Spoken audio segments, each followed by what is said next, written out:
These core columns were discovered after the collapse. The angled cut occurs in exactly the manner that shaped charges slice through steel beams to control the way they fall. Notice the hardened, once liquid metal. Was thermite used with the shaped charge? The job of the shaped charge is to cut steel H-beams. The way we do this is by cutting the beam at an angle, which, through a series of beams cut at the same angle, will tend to make the building shift over and walk. Let's look at the rubble of two 110-story buildings brought to the ground. In a 7-story crater lie over 1 million tons of debris. Had the basements not been blown out, where would the rubble have gone?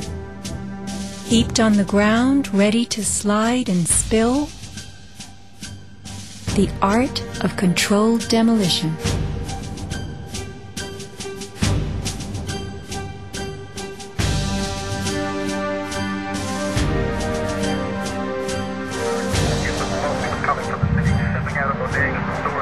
Remember the pre-collapse and mid-collapse explosions caught by Richard Siegel's camera on the Jersey Shore? Were these the blasts that took out the core and upper basements just before the final crumble? A mind-boggling sequence of computer-controlled delays that blew the exoskeleton, pulverized the concrete, to bring the whole structure rolling to the ground. Was this the story of that day?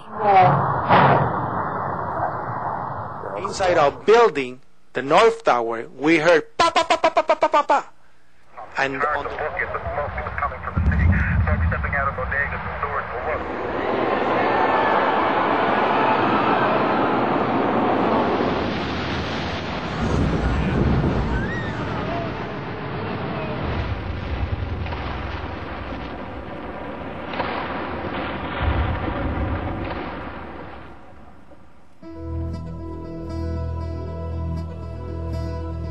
Some people appear to have known the imminent future on that fateful day. FEMA had arrived in New York on Monday night, ready for a bioterror drill.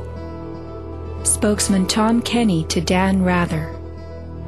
To be honest with you, we arrived on late Monday night and went into action on Tuesday morning. And not until today did we get a full opportunity to work the entire site other than the spot at Church and Day to which we were deployed. And Rudy Giuliani, mayor of New York, tells ABC's Peter Jennings that he was aware the towers would be coming down. What is going on now is a massive rescue effort. Do you believe it's hundreds or thousands? I really don't want to say right now, Peter. I think it's going to be a horrible number. I saw people jumping out of the World Trade Center. I saw some of the firefighters who I know going into the building.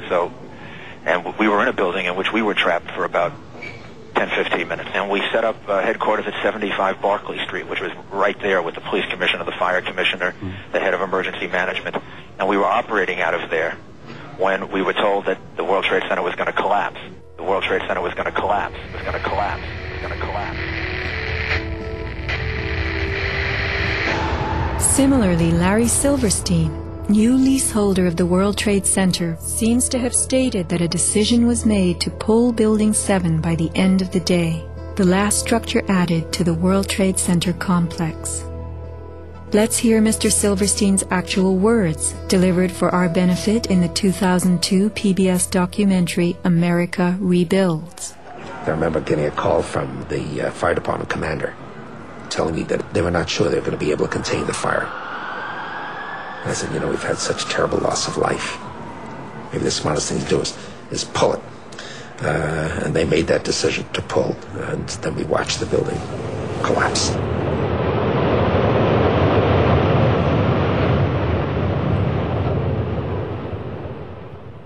Blast, shoot, blow, and pull are terms used in the demolition industry to refer to bringing down buildings, bridges, and other structures. Because I actually blew the hospital down that I was born in. Originally, we had figured to shoot it, let it drop straight down. Then, watch Demolition Dynamics attempt a big blast. And from Ground Zero's own post-disaster wrecking crew. By mid-December, the Department of Design and Construction had leveled World Trade Center buildings 4 and 5. Hello? Oh, we're getting ready to pull building 6.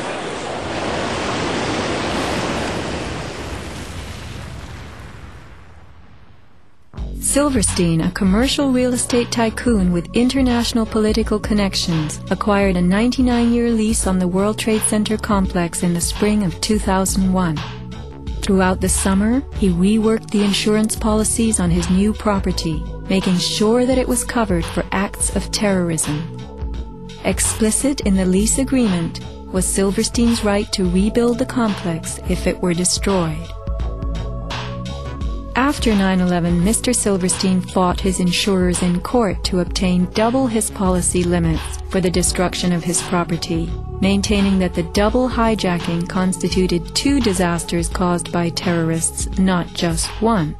In all, he collected over $8 billion, a magnificent return on his original $14 million investment. My first reaction is to think about the families of those people, the tragedy, the magnitude of it. However, I firmly believe that we should rebuild.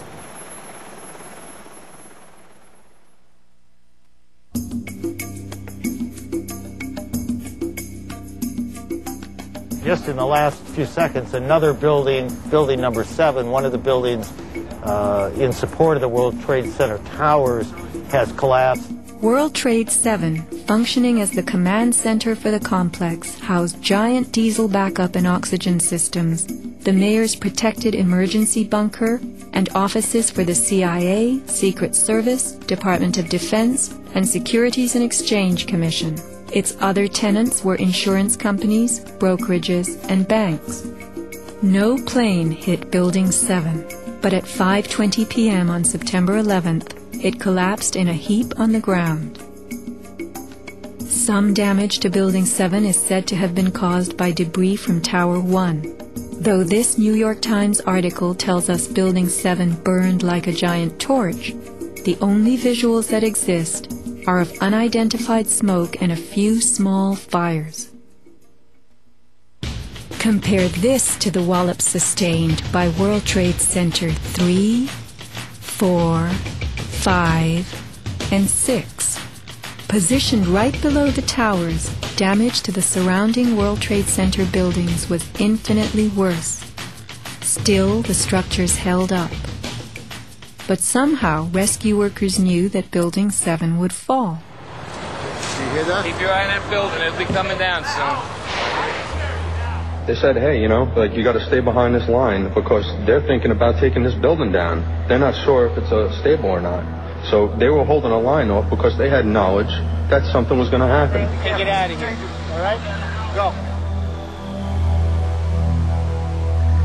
In this live BBC footage from September 11th, reporter Jane Stanley announces the collapse of Building 7 while it is still intact in the window behind her. How did BBC know this in advance of the event? Jane, what more can you tell us about the Salomon Brothers building and its collapse? Well, only really what you already know. Details are very, very sketchy. There's almost a sense downtown in New York behind me, down by the World Trade Centers, of just an area completely closed off as the rescue workers try to do their job. But this isn't the first building that has suffered as a result. We know that part of the Marriott Hotel next to the World Trade Center also collapsed as a result of this huge amount of falling debris from 110 floors of the two twin towers of the World Trade Center.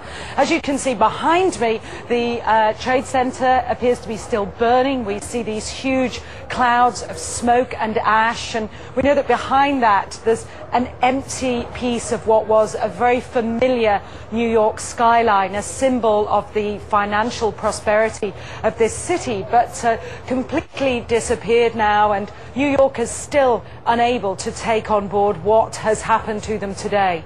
Presumably there were very few people in the Salomon building when it collapsed. I mean, there were, I suppose, fears.